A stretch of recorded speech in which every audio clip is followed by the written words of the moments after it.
Bom, você que trouxe a sua Bíblia, por favor, abra comigo na carta de Paulo à igreja de Éfeso, capítulo 6, nós vamos ler do versículo 10 ao versículo 20. Efésios 10, 20. Amém? Todos acharam? Bom, nos diz assim a palavra de Deus: no demais, irmãos meus, fortalecei-vos no Senhor e na força do seu poder, revesti-vos de toda a armadura de Deus, para que possais estar firmes contra as astutas ciladas do diabo, porque não temos que lutar contra carne e sangue, mas sim contra os principados, contra as potestades, contra os príncipes das trevas deste século, contra as hostes espirituais da maldade nos lugares celestiais. Portanto, tomai toda a armadura de Deus, para que possais resistir no dia mau, e, havendo feito tudo, ficar firmes. Estais, pois, firmes, tendo cingidos os vossos lombos com a verdade, e vestida a couraça da justiça, e calçados os pés na preparação do evangelho da paz, tomando sobretudo o escudo da fé, com o qual podereis apagar todos os dardos inflamados do maligno. Tomai também o capacete da salvação e a espada do Espírito, que é a palavra de Deus, orando em todo tempo, com toda oração e súplica, no Espírito, e vigiando nisso, com toda perseverança e súplica, por todos os santos, e por mim, para que me seja dada, no abrir da minha boca, a palavra com confiança, para fazer notório o mistério do Evangelho, pelo qual sou embaixador em cadeias, para que possa falar dele livremente, como me convém falar. Amém, Jesus? A igreja pode se sentar. Amém? Irmãos, o tema da mensagem que Deus me deu, ela é um alerta para todos nós, para todo cristão, né? É de extrema necessidade que todo cristão tenha a consciência de que nós estamos em guerra. Esse é o tema da nossa mensagem. Estamos em guerra. Amém? Então, todo cristão, ele tem que ter a consciência de que, a partir do momento que ele declara que ele pertence ao Senhor Jesus, ele é alistado como soldado no exército de Cristo. E assim ele é inserido em um contexto de guerra espiritual. Eu acho assim que ninguém aqui tenha passado, né, por uma guerra, vamos dizer assim, um conflito real, né, de guerra armada, mas também não é necessário que a gente tenha tanto conhecimento assim de defesa, de autodefesa, de resistência, para saber que nós não devemos, não podemos estar desatentos. Amém? Nós não podemos estar desatentos. Qualquer desatenção, qualquer desvio de foco, qualquer perda de foco, o resultado numa guerra pode ser fatal, pode ser a morte. E nós estamos inseridos nesse contexto. Então é de extrema necessidade que todo cristão tenha essa consciência. Eu não sei se os irmãos estão acompanhando. Tem a guerra lá entre a Rússia e a Ucrânia, né? Está acontecendo essa guerra aí. E eu não quero falar aqui, irmãos, eu não estou assim, de forma alguma, dizendo quem está certo e quem está errado, tá? Eu só vou falar aqui, vou citar um fato de algo que aconteceu nessa guerra, nesse conflito, algo que me chamou muita atenção. Por quê? O que aconteceu? A Rússia, ela pegou os soldados que haviam acabado de entrar no exército russo, e ela convocou esses soldados com o discurso de que eles receberiam um treinamento. Então vocês vão ser treinados. E pegou esses soldados sem treinamento, sem conhecimento de guerra, sem estratégia, sem nada, e levou eles para a fronteira com a Ucrânia. Eles levaram esses soldados para a fronteira com a Ucrânia. E eles desembarcaram ali e eles estavam agindo realmente como se estivessem em treinamento. Até que eles foram recebidos pelos moradores locais, né? Eles foram recebidos a tiros. Eu não sei se os irmãos aqui acompanharam essa situação aí. Eles foram recebidos a tiros. E quando eles indagaram, né? Quando eles perguntaram: por que vocês estão atirando na gente? Por que vocês estão atirando em nós? Que a gente está aqui só em treinamento. Então a resposta que eles receberam foi uma surpresa para eles, assim, terrível. A resposta foi: nós estamos em guerra. Nós estamos em guerra. E eles não sabiam que estavam realmente numa guerra real, porque eles não tinham conhecimento do que estava acontecendo. Eles foram largados ali à própria sorte, sem treinamento, sem conhecimento, sem nada. Então eles não viram outra opção, eles não tiveram outra opção a não ser se entregarem, se renderem. Por quê? Porque eles não tinham estratégia de combate, eles não sabiam manusear corretamente as armas que eles tinham, porque eles não tinham treinamento adequado, eles não tinham armamento suficiente para progredir na batalha, ou alcançar um território, conquistar um território.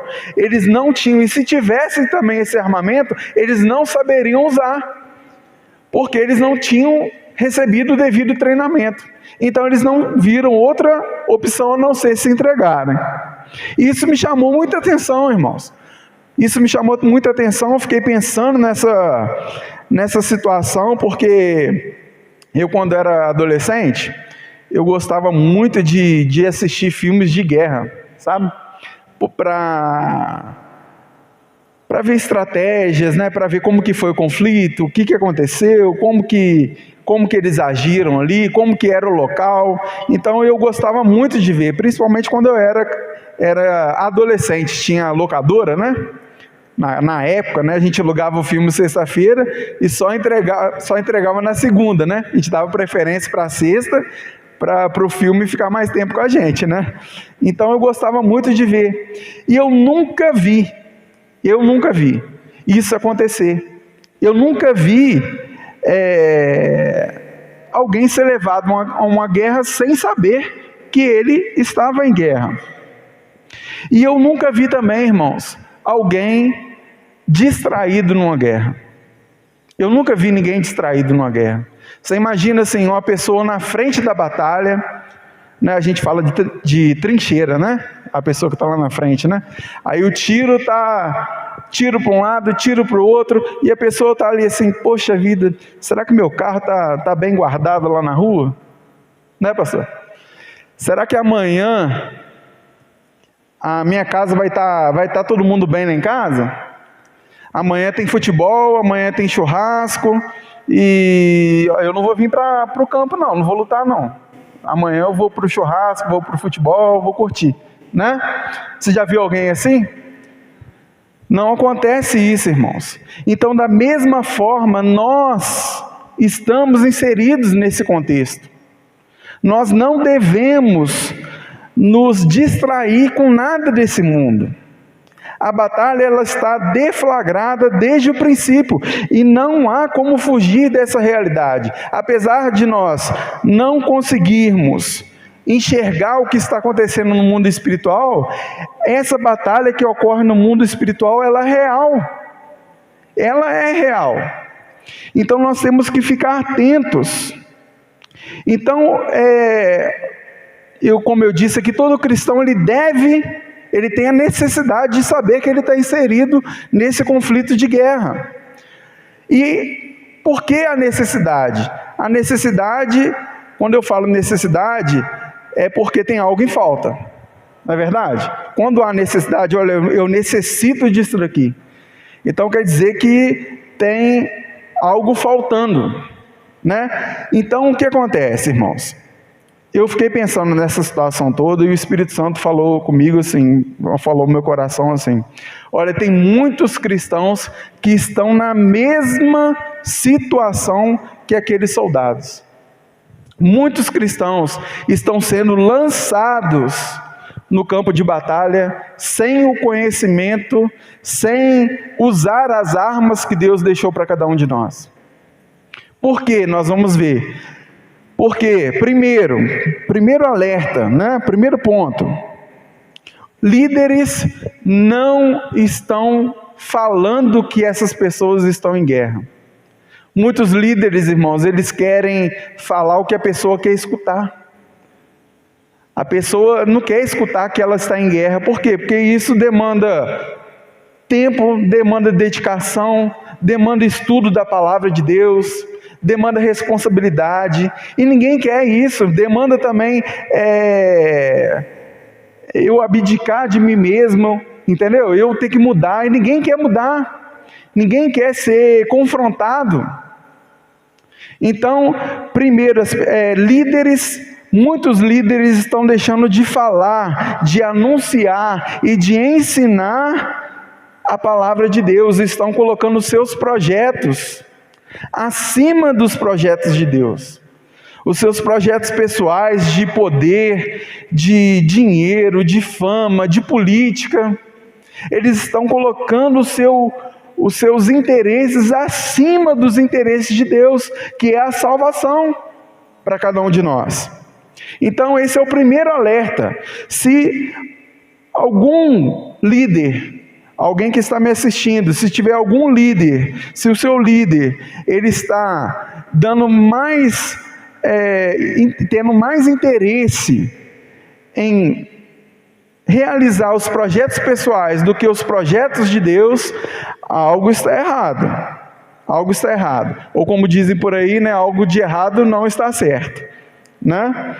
Então, primeiro ponto, temos que ter a consciência. Segundo ponto, devemos usar as armas que Deus deixou para cada um de nós. Muitos cristãos não oram, muitos cristãos não leem a palavra de Deus, muitos cristãos não jejuam, que são as armas que Deus usou, que Deus deixou para cada um de nós. O jejum, a oração, a palavra de Deus, que é a nossa única regra de fé e de prática. Tudo que eu preciso saber para viver de acordo com a palavra de Deus está aqui. Amém, irmãos? Vamos ler 1 Pedro, capítulo 5, versículo 8. 1 Pedro, capítulo 5, versículo 8, diz assim: sede sóbrios, vigiai, porque o diabo, vosso adversário, anda em derredor, como leão bramando, buscando a quem possa tragar. Irmãos, eu quero falar para vocês aqui algo que aconteceu comigo. Eu devia ter aí uns 9, 10 anos de idade. Na época tinha o ensaio do coral, era lá no Bonfim, né? A gente estava lá no Bonfim e tinha o ensaio do coral lá. E lá como que funcionava? Lá tinha a porta principal, né, que dava para o salão, e tinha aquela porta, para quem estava olhando de frente assim, era à direita, uma portinha pequenininha ali. E aquela porta também, antigamente, ela dava acesso ao salão principal. E nos ensaios, eles geralmente deixavam fechado essa porta principal, essa porta grande que tinha ali, a entrada. E eles só abriam essa lateral. E eles estavam ensaiando lá dentro, minha mãe tinha levado eu, a minha irmã, e a gente estava ali, era num domingo de tarde, e no coral, na época, tinha umas 40, 50 pessoas no coral. E eles estavam lá ensaiando, e estava eu, a Thalita, e tinha uma moça da igreja também que estava com a gente ali na varanda, né? Não era culto nem nada, era ensaio, e a gente estava ali na varanda ali conversando. Irmãos, eu não sei se os irmãos lembram, mas naquela rua, no final da rua, tinha uma casa ali que tinha um cachorro, husky, né? Aquele que tem um olho azul. O cachorro parece um lobo, e ele era muito bravo. E a gente estava ali na porta da igreja, ali na varanda, conversando, e eu olhei, o cachorro estava na rua. solto, e o cachorro era bravo. E eu estava toda hora olhando para o cachorro, toda hora olhando. Porque eu falei assim, uma hora ele vai vir para cima da gente aqui, né? E eu ali, aí eu distraí, irmãos, na conversa ali da gente, e quando eu olhei, o cachorro já estava assim, praticamente do meu lado. Ele veio para morder mesmo. E a gente saiu correndo, a gente entrou naquela porta lateral ali, e a Thalita e a moça que estava com a gente, elas subiram ali a escada para o segundo andar, e eu fui para o salão. E nesse momento que eu fui para o salão, o cachorro foi atrás de mim. E eu entrei no corredor principal da igreja gritando, pedindo socorro, me ajuda, me ajuda, me ajuda. E aí veio um irmão da igreja e conseguiu segurar o cachorro pela coleira e levar ele lá e devolver ele no dono, né? Devolver ao dono. Então, irmãos, por que eu estou dando esse exemplo? Porque eu estava até então vigilante. Eu estava olhando. Eu estou aqui, eu estou seguro nessa distância aqui. Eu estou atento ao que está acontecendo ali, só que eu distraí na conversa, e quando eu olhei, o cachorro já estava do meu lado para me morder.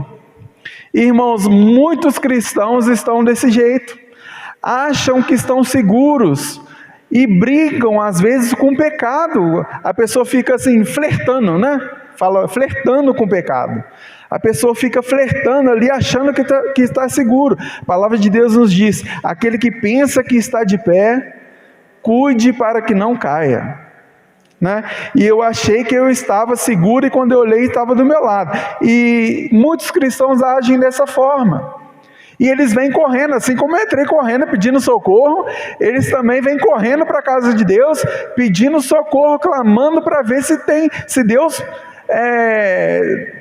coloca eles em segurança. Então nós devemos estar atentos e vigiarmos a todo instante, porque uma simples distração nossa pode nos tirar do combate. Uma simples distração nossa pode nos afastar da presença de Deus. E aquele que morre, irmãos, afastado da presença de Deus, aquele que morre sem Cristo, é a segunda morte. Ele não tem mais jeito, não tem mais solução, não tem mais salvação.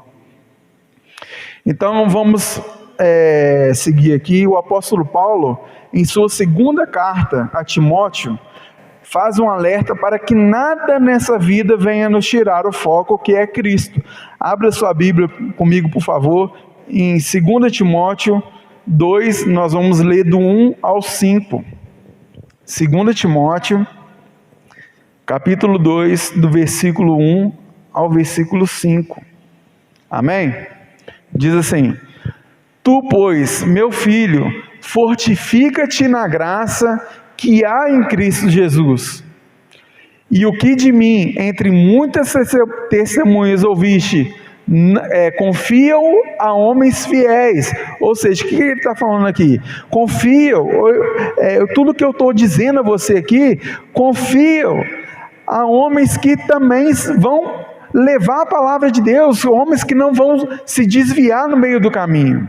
Confiam a homens fiéis, que sejam idôneos para também ensinarem os outros. Tu, pois, sofre as aflições como bom soldado de Jesus Cristo.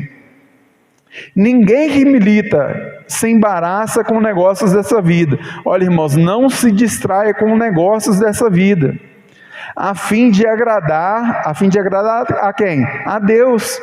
Eu estou abrindo mão de muita coisa nessa vida, de me envolver com as coisas desse mundo, a fim de agradar aquele que me alistou para a guerra, aquele que me alistou para a batalha. E se alguém também milita, não é coroado se não militar legitimamente.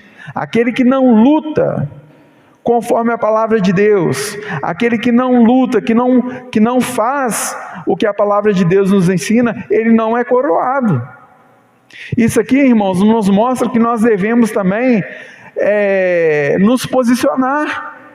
Muitos cristãos, às vezes a pessoa vê a coisa errada, né?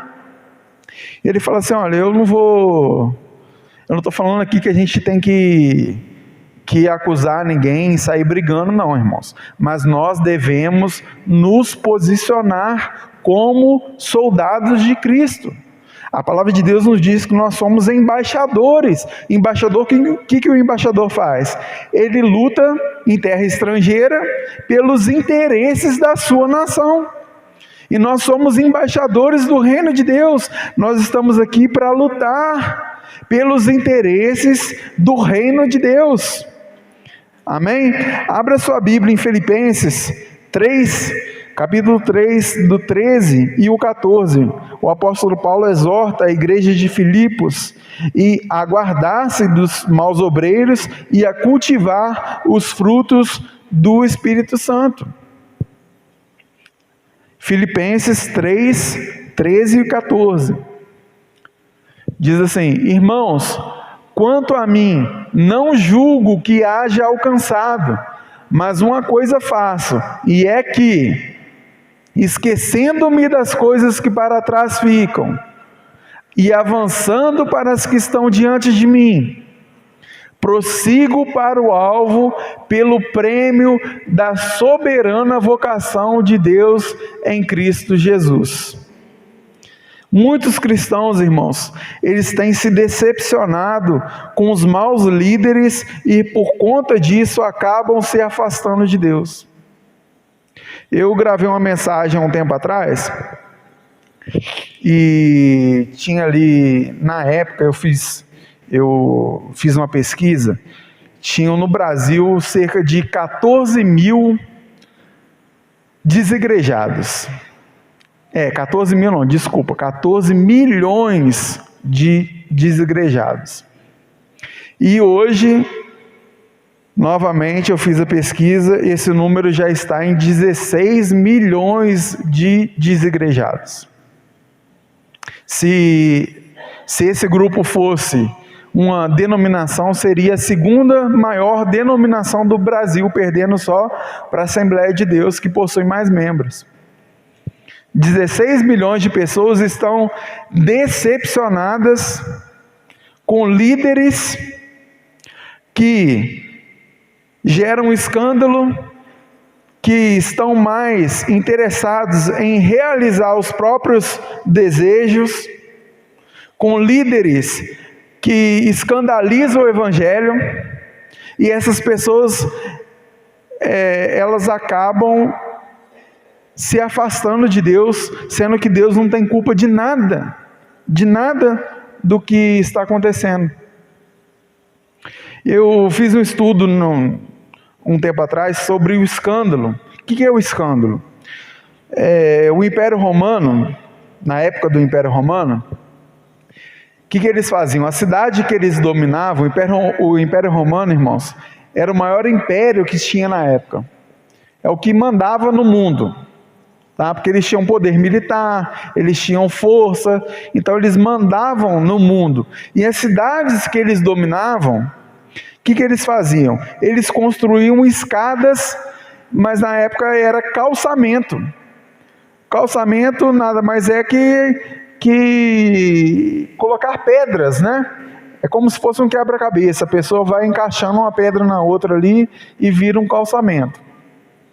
Então eles tinham um orgulho porque eles calçavam as estradas das cidades que eles dominavam. E o que acontecia, irmãos? Por mais que eles girassem ali a pedra, por mais que eles trabalhassem ali em cima daquela pedra, algumas pedras elas ficavam com ressalto. Uma pedra não encaixava na outra perfeitamente, ela ficava ali um ressaltozinho ali. E às vezes isso aí numa rua movimentada, onde a pessoa transita para lá e para cá, né? A pessoa tropeçava nesse ressalto e ele caía. A pessoa tropeçava ali e ele caía. E essa pedra era chamada de escândalo. Então escândalo é o que faz o outro tropeçar e cair. Depois essa palavra escândalo foi trazida para nós, para o nosso idioma, né? Para o português. Então, irmãos, muitos estão escandalizados, muitos estão se afastando da presença de Deus, porque muitos estão sendo como pedra de tropeço. Pedra de tropeço. Então nós estamos inseridos, irmãos, em um mundo onde o sistema desse mundo ele é maligno. Onde o sistema desse mundo é maligno. Abra sua Bíblia comigo em 1 João, capítulo 5, versículo 19. Diz assim: sabemos que somos de Deus e que todo mundo jaz no maligno. E sabemos que já o Filho de Deus é vindo. Só o 19. Então, vamos lá. E sabemos que somos de Deus e que todo mundo jaz no maligno. O mundo aqui, irmãos, ele não se refere aqui à natureza, à criação de Deus, os animais, né, as árvores, as florestas. Não, esse mundo aqui é o sistema do mundo. O sistema do mundo ele é corrupto. Esse sistema, ele está preparando o mundo para quê? Para a manifestação do anticristo. A gente pode ver que no mundo inteiro existe uma voz assim, uníssona, né? Um grito único, uma voz única, pedindo legalização do aborto, legalização das drogas, ideologia de gênero, descriminalização de crimes, despenalização de roubos. Eles estão invertendo os valores que são bíblicos. E isso está sendo invertido, porque eles estão preparando o caminho para o anticristo. E nós como igreja, nós estamos inseridos nesse contexto, porém nós temos que lutar contra o mundo. O papel de todo cristão é lutar contra o sistema desse mundo. Abra sua Bíblia comigo, por favor, em Romanos 12, 2. Nos diz assim: e não sede conformados com este mundo, mas sede transformados pela renovação do vosso entendimento, para que experimenteis qual seja a boa, agradável e perfeita vontade de Deus. Então o nosso papel como cristão é lutar, é nos posicionarmos contra as pautas que estão sendo levantadas nesse mundo. Abra sua Bíblia comigo, por favor, em Mateus 5, do 13 ao 16. Qual que é o papel de todo cristão? Mateus 5, 13 ao 16. Nos diz assim: vós sois o sal da terra, e se o sal for insípido, com que se há de salgar? Para nada mais presta, senão para lançar fora e ser pisado pelos homens. Vós sois a luz do mundo. Não se pode esconder uma cidade edificada sobre um monte, nem se acende a candeia e se coloca debaixo do alqueire, mas no velador, e dá a luz a todos os que estão na casa. Irmãos, sal da terra e luz do mundo. Para que serve o sal? O sal ele tem duas funções: temperar, e ele tem a função de conservar. Quando é que eu tempero? Quando é que eu tenho essa função de temperar o mundo? Quando o meu agir, ele está de acordo com a palavra de Deus. Amém? Quando o nosso agir, ele está de acordo com a palavra de Deus. Quando é que eu tenho a função de conservar? Quando eu não deixo que as coisas do mundo venham estragar o contexto que nós estamos inseridos. Antigamente eles salgavam a carne, né? Para que a carne não viesse a estragar, né? Na época que não tinha geladeira, eles salgavam a carne para que aquela carne não viesse a estragar. E luz do mundo, irmãos? Qual é a função de ser luz do mundo? Luz do mundo, irmãos, é quando eu prego a palavra de Deus. Quando eu prego a palavra de Deus, eu estou clareando um caminho. Imagina uma pessoa andando em direção a um buraco. Está tudo escuro, tudo apagado, e a pessoa vai cair no buraco. Ela está caminhando ali em direção a um buraco. Aí alguém acende a luz.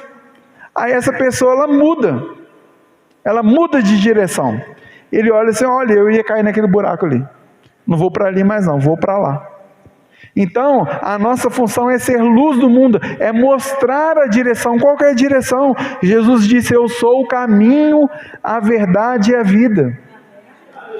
Ele é o único caminho. A nossa função é ser luz, mostrando esse caminho, para que as pessoas não venham a cair no pecado, para que as pessoas não venham a perder a salvação, porque somente Jesus é o caminho, somente Jesus pode nos dar a salvação.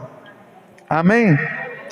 Então, irmãos, o primeiro ponto da batalha é saber que não estamos sós. Lembra do exemplo que eu dei lá da guerra, que os soldados, eles foram sem aviso prévio, né? Eles foram deixados ali à própria sorte. Nós não estamos sós, você não está sozinho. Abra sua Bíblia comigo, por favor, em Mateus, capítulo 28, o 19 e 20, versículo 19 e versículo 20. Nos diz assim, portanto, ide, fazei discípulos de todas as nações, batizando-os em nome do Pai, do Filho e do Espírito Santo, ensinando-os a guardar todas as coisas que eu vos tenho mandado. E eis que estou convosco, olha só, eis que estou convosco todos os dias, até a consumação dos séculos. Você não está sozinho. Amém, irmãos? Abra sua Bíblia também comigo, por favor, em João, capítulo 14, nós vamos ler o 16 e o 17. Nos diz assim, e eu rogarei ao Pai, e Ele vos dará outro Consolador, para que fique convosco para sempre. O Espírito da verdade, que o mundo não pode receber, porque não o vê, nem o conhece. Mas vós o conheceis, porque habita convosco e estará em vós.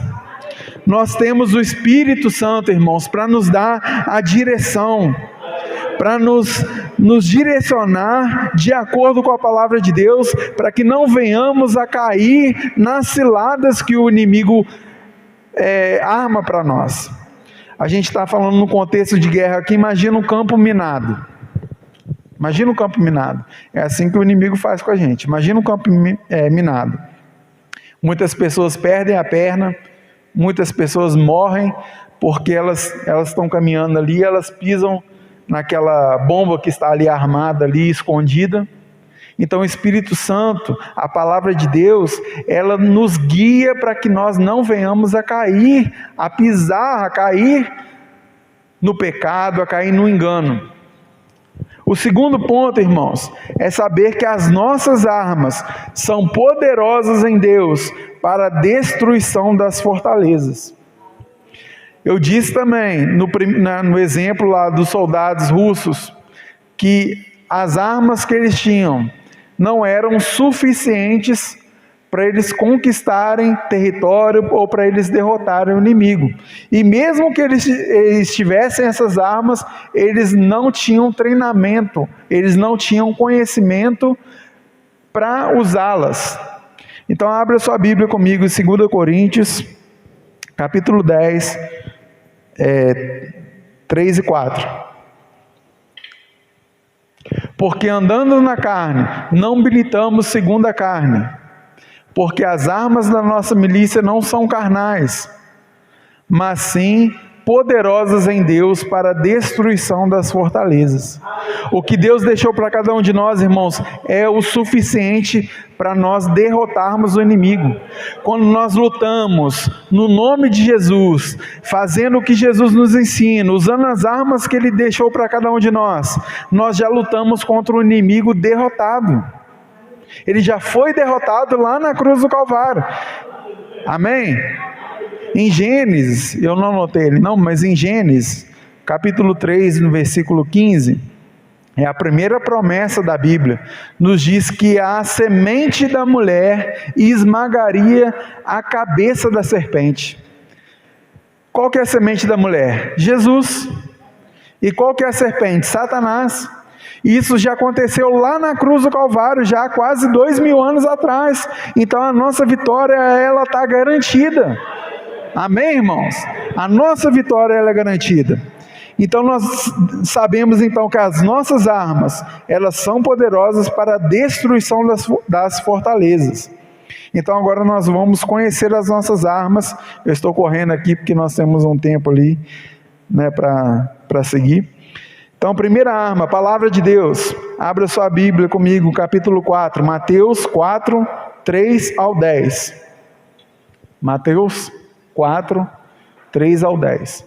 E chegando-se a ele, o tentador disse: se tu és o Filho de Deus, manda que essas pedras se tornem pães. Ele, porém, respondendo, disse: está escrito, nem só de pão viverá o homem, mas de toda palavra que sai da boca de Deus. Então o diabo o transportou para a cidade santa e colocou-o sobre o pináculo do templo. E disse-lhe: se tu és o Filho de Deus, lança-te daqui abaixo, porque está escrito. Olha só, irmãos, o diabo, ele está aqui proclamando, né, anunciando a palavra de Deus. Ele está lutando, usando as armas que Deus deixou, usando a palavra de Deus. Por isso que nós devemos conhecer a palavra. Aqui aos seus anjos dará ordem ao teu respeito, e tomar-te-ão nas mãos, para que nunca tropeces com o teu pé em alguma pedra. Disse-lhe Jesus: também está escrito, não tentarás o Senhor teu Deus. Novamente o transportou o diabo a um monte muito alto, e mostrou-lhe todos os reinos do mundo e a glória deles. E disse-lhe: tudo isso te darei se prostrado me adorares. Então disse-lhe Jesus: vai-te, Satanás, porque está escrito, ao Senhor teu Deus adorarás, e só a Ele servirás. Amém, irmãos? Então Jesus, ele está aqui, usando uma arma que é a palavra de Deus, assim como nós devemos usar a palavra de Deus no nosso dia a dia. Amém? Segunda arma, jejum. Então, primeira arma, palavra de Deus. Segunda arma, jejum. Mateus 4, 1 e 2. Então foi conduzido Jesus pelo Espírito, o Espírito Santo, tá? Então foi conduzido Jesus pelo Espírito ao deserto para ser tentado pelo diabo. E tendo jejuado 40 dias e 40 noites, depois teve fome. É só até aí. Depois teve fome. Irmãos, a gente precisa ter em mente que Jesus, ele não foi levado pelo Espírito Santo ao deserto para ele jejuar. Ele não foi levado ao deserto para jejuar. Ele foi levado ao deserto para ele ser tentado. Para ele ser tentado. E por causa disso, porque ele seria tentado, ele jejuou. Então, quando nós jejuamos, nós estamos fortalecendo o nosso espírito para enfrentarmos as dificuldades que estão por vir. Amém, irmãos? Então nós devemos jejuar. Terceira arma, oração. Nós vamos ler lá o nosso versículo tema, né? Mas vamos ler só Efésios 6, 18, só o versículo 18. orando em todo tempo, com toda oração e súplica no Espírito, e vigiando nisso com toda perseverança e súplica por todos os santos. Só aí, só até aí, né? Então, orando em todo tempo. Então, irmãos, nós devemos orar. Existe uma frase que diz assim: muita oração, muito poder. Pouca oração, pouco poder. Nenhuma oração, nenhum poder. A oração, ela é estratégia de guerra, é reconhecer a nossa limitação e buscar a força daquele que tem todo o poder. É orar. Orar é acionar o braço de Deus Todo-Poderoso, que frustra as investidas de Satanás. E nessa guerra avançamos mais rápido quando caminhamos de joelhos. Amém, irmãos? Então agora, para encerrarmos aqui, já estou encerrando. Quando termina a nossa guerra? Irmãos, tem duas hipóteses aqui, que a gente termina, a gente para de lutar. O apóstolo Paulo prevê a sua morte, e na sua carta, na sua segunda carta a Timóteo, ele fala assim, 2 Timóteo 4, 7 e 8. Ele diz assim: combati o bom combate, acabei a carreira e guardei a fé.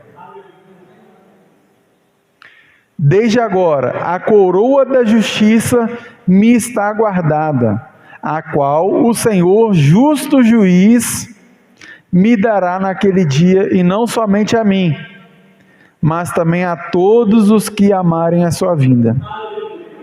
Amém, irmãos? Em Apocalipse, capítulo 2, versículo 10, o finalzinho ali do versículo, nos diz assim: ser fiel até a morte, e dar-te-ei a coroa da vida. Então, irmãos, nesse ponto acaba a luta para aquele soldado que morreu. Então, aqueles que morreram já estão reinando com Cristo. Eles não têm que lutar mais. Eles já venceram no poder, na palavra, no nome do Senhor Jesus. Então, primeiro ponto, com a morte. Segundo ponto, com o arrebatamento. Abra sua Bíblia comigo, por favor, em 1 Tessalonicenses, capítulo 4, 16 e 17. Porque o mesmo Senhor descerá do céu com alarido, e com voz de arcanjo, e com a trombeta de Deus, e os que morreram em Cristo ressuscitarão primeiro. Depois nós, os que ficarmos vivos, seremos arrebatados juntamente com Ele nas nuvens, a encontrar o Senhor nos ares, e assim estaremos sempre com o Senhor. Amém, irmãos? Então, a luta para nós, ou acaba com a nossa morte, ou ela acaba com o arrebatamento. Amém? E para encerrarmos aqui, eu vou ler somente duas promessas de Deus. Mateus 16, versículo 18. E também eu te digo que tu és Pedro, e sobre essa pedra edificarei a minha igreja, e as portas do inferno não prevalecerão contra ela. É uma promessa de vitória para mim, é uma promessa de vitória para você. E 1 João, capítulo 5, versículo 4. Porque todo que é nascido de Deus vence o mundo. E esta é a vitória que vence o mundo, a nossa fé. Amém, irmãos? Glória a Deus. Então essa é a palavra que Deus colocou no meu coração. Que possamos estar atentos, que nada nesse mundo venha nos distrair, venha nos tirar a atenção, para que venhamos a cair, mas que possamos permanecer firmes na palavra de Deus, firmes na presença de Deus, congregando, porque congregar, irmãos, é muito importante. Vir à igreja é muito importante, e isso o diabo aos poucos ele tem ali afastar das pessoas da igreja. Essa pandemia aí, esse é o que a gente faz hoje aqui, que é gravar a mensagem, é bênção. É bênção. Só que isso não pode ser, irmãos, uma desculpa para eu ficar em casa e não vir à igreja. Tá? Isso não pode ser uma desculpa, porque é como se fosse um self-service. Eu estou ali, está cheio de mensagem ali. Aí eu escolho qual que eu quero assistir. Talvez Deus tenha algo para falar comigo, e eu ali, não quero assistir isso não, porque é algo duro, é algo que vai me confrontar. Aí eu falo assim, eu não quero assistir isso não, vou assistir aquela outra mensagem ali. Então eu deixo de receber o direcionamento de Deus para aquilo que eu estou precisando. O direcionamento que Deus dá para cada um de nós. Eu estou aqui hoje, nós temos uma palavra aqui hoje, outra igreja tem outra palavra. Não estou dizendo que a outra palavra não é de Deus, não é isso. O que eu estou dizendo é que para cada grupo Deus tem um direcionamento. Uns Deus manda prosseguir, outros Deus manda parar. Então a gente não pode ficar só na internet assistindo o culto, a gente tem que congregar. A gente tem que congregar. Amém, irmãos? Vamos ficar de pé, nós vamos orar agora usando as armas que Deus deixou para cada um de nós. Eu passei 4 minutinhos, tá, pastor?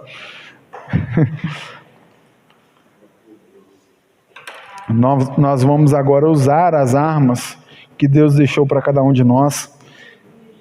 Fique à vontade, você quer ficar sentado, você quer ajoelhar, você quer ficar em pé. Vamos orar nesse momento. Amém?